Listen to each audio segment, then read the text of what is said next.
Assalamualaikum warahmatullahi wabarakatuh. Perkenalkan, nama saya Karisma Devi dengan nomor induk mahasiswa 193030 202040. Saya merupakan mahasiswi program studi Pendidikan Bahasa dan Sastra Indonesia, Fakultas Keguruan dan Ilmu Pendidikan Universitas Palangkaraya. Video ini dibuat untuk memenuhi tugas mata kuliah kajian drama yang diampu oleh Dr. Misnawati MPD. Di sini saya akan sedikit menerangkan mengenai semiotik pertunjukan dalam performa drama Balada Sakit Jiwa karya Profesor Dr. Petrus Purwadi MS dan Dr. Misnawati MPD. Jadi, semiotik pertunjukan dalam performa drama merupakan sebuah kajian semiotika teater atau pertunjukan panggung yang berhubungan dengan teori tanda dan sistem tanda dalam seni pertunjukan yang bernama teater. Di dalam semiotika teater ini mencoba memahami komponen-komponen teater dan menetapkan asumsi bahwa segala sesuatu dalam kerangka teater adalah tanda atau site. Pertunjukan teater pada hakikatnya merupakan bentangan sekumpulan sistem tanda. Sebagaimana diketahui bahwa objek-objek yang ada di panggung merupakan arti yang lebih penting dalam kehidupan sehari-hari. Semiotik pertunjukan terdapat dalam performa Balada Sakit Jiwa, yaitu yang pertama ada tanda yang berkaitan dengan proses penciptaan dan penyajian seni pertunjukan. Yang kedua, tanda yang berkaitan dengan aktivitas aktor. Yang ketiga, tanda yang berkaitan dengan penampilan aktor. Yang keempat, tanda yang berkaitan dengan aspek ruang. Dan yang kelima, tanda yang berkaitan dengan akustik nonverbal. Dalam wacana teater, semiotika memberikan implikasi terhadap analisis bahasa-bahasa panggung yang mencakup gambar, fisik, auditif dalam teater untuk menentukan makna. Sementara di dalam film, semiotika telah diadopsi secara luas dalam wujud mata kamera dalam menuntun pemaknaan. Ini mengkaji secara mendalam mengenai sistem tanda atau semiotik yang terjadi dalam sebuah pertunjukan. Pertunjukan yang dimaksud adalah pementasan drama yang berjudul Balada Sakit Jiwa yang dilakukan oleh mahasiswi program studi Pendidikan Bahasa dan Sastra Indonesia. Dengan meneliti aspek semiotik dalam performa drama ini, bisa didapat penjelasan mengenai proses penciptaan dan penyajian seni yang dilakukan oleh mahasiswa. Di samping itu, dapat pula dijelaskan sistem tanda yang telah diciptakan oleh mahasiswa berkaitan dengan penyajian seni performa dalam drama Balada Sakit Jiwa. Secara teoritis, hasil penelitian ini memberikan kontribusi untuk perkembangan ilmu seni pertunjukan teater pada umumnya. Sedangkan secara praktis, hasil penelitian ini diharapkan menghasilkan model penelitian yang dapat digunakan sebagai acuan oleh para peneliti selanjutnya. Semiotik yang bahkan menjadi tradisi dalam teori komunikasi.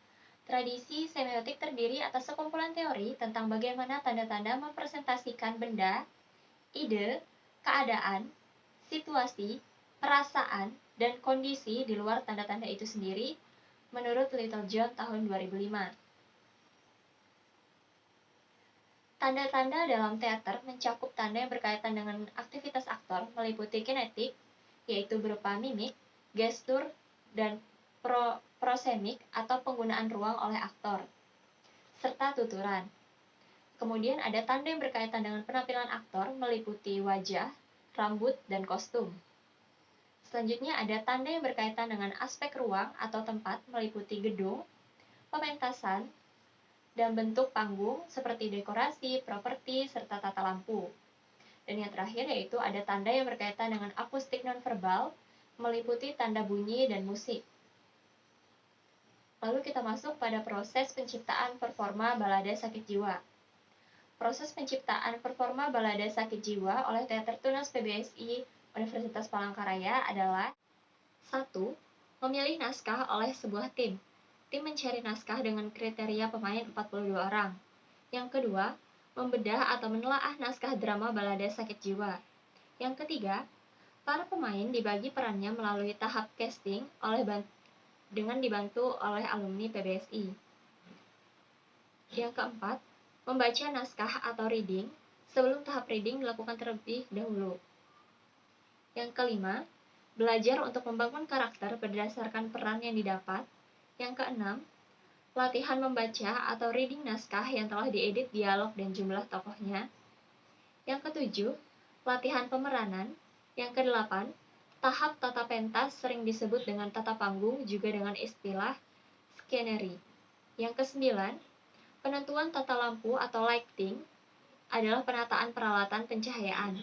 Yang kesepuluh, penentuan tata kostum. Yang kesebelas, penentuan tata rias. Dan yang kedua belas, pementasan drama. Lalu berikut ada tanda yang berkaitan dengan aktivitas aktor performa drama balada sakit jiwa. Tanda yang berkaitan dengan aktivitas aktor ditunjukkan dengan mimik, gestur, dan blocking yang dilakukan oleh tokoh-tokohnya. Ketiga aktivitas aktor yang teridentifikasi adalah sebagai berikut, yaitu mimik, yang muncul berkaitan dengan gerakan mata, dahi, alis, dan bibir. Gestur yang muncul berkaitan dengan gerak tubuh, tangan, kaki, dan kepala. Sedangkan blocking yang muncul berkaitan dengan pergerakan para aktor di panggung. Selanjutnya, kita masuk dengan tanda yang berkaitan dengan penampilan aktor performa drama balada sakit jiwa. Tanda yang berkaitan dengan aspek ruang atau tempat berkaitan dengan properti, yang terdiri atas properti besar dan properti kecil, dan tata lampu. Properti tersebut sesuai dengan tuntunan naskah drama, dan merupakan properti paten dalam pertunjukan drama balada sakit jiwa yang menggambarkan keadaan rumah sakit jiwa. Selanjutnya, kita masuk pada bagian tanda yang berkaitan dengan aspek ruang atau tempat performa drama balada sakit jiwa. Tanda yang berkaitan dengan aspek ruang atau tempat yaitu yang berkaitan dengan properti, terdiri atas properti besar, properti kecil, dan tata lampu. Properti tersebut sesuai dengan tuntunan naskah drama dan merupakan properti paten dalam pertunjukan drama balada sakit jiwa yang menggambarkan keadaan rumah sakit jiwa. Kemudian ada tanda yang berkaitan dengan akustik nonverbal performa drama balada sakit jiwa. Tanda yang berkaitan dengan akustik nonverbal berwujud bunyi dan musik yang mengiringi pementasan drama. Kita masuk pada tahap akhir, yaitu drama merupakan tiruan kehidupan manusia yang diproyeksikan di panggung. Melihat drama, penonton seolah melihat kejadian nyata dalam masyarakat. Karena tidak jarang terjadi konflik yang disajikan dalam drama sama dengan konflik batin mereka sendiri. Semiotik pertunjukan muncul sebagai akibat ketidakpuasan terhadap kajian struktur yang hanya menitikberatkan pada aspek intrinsik. Semiotik pertunjukan memandang karya sastra memiliki sistem sendiri. Kajian semiotik pertunjukan muncul untuk mengkaji aspek-aspek struktur dihubungkan dengan tanda-tanda pada performa yang ditampilkan oleh aktor. Semiotik pertunjukan yang terdapat dalam performa drama balada sakit jiwa adalah yang pertama, tanda yang berkaitan dengan proses penciptaan atau penyajian seni pertunjukan. Yang kedua, tanda yang berkaitan dengan aktivitas aktor. Yang ketiga, tanda yang berkaitan dengan penampilan aktor. Yang keempat, tanda yang berkaitan dengan aspek ruang maupun tempat, serta yang kelima, tanda yang berkaitan dengan akustik nonverbal. Sekian yang dapat saya terangkan, mohon maaf bila terdapat kesalahan kata. Wassalamualaikum warahmatullahi wabarakatuh.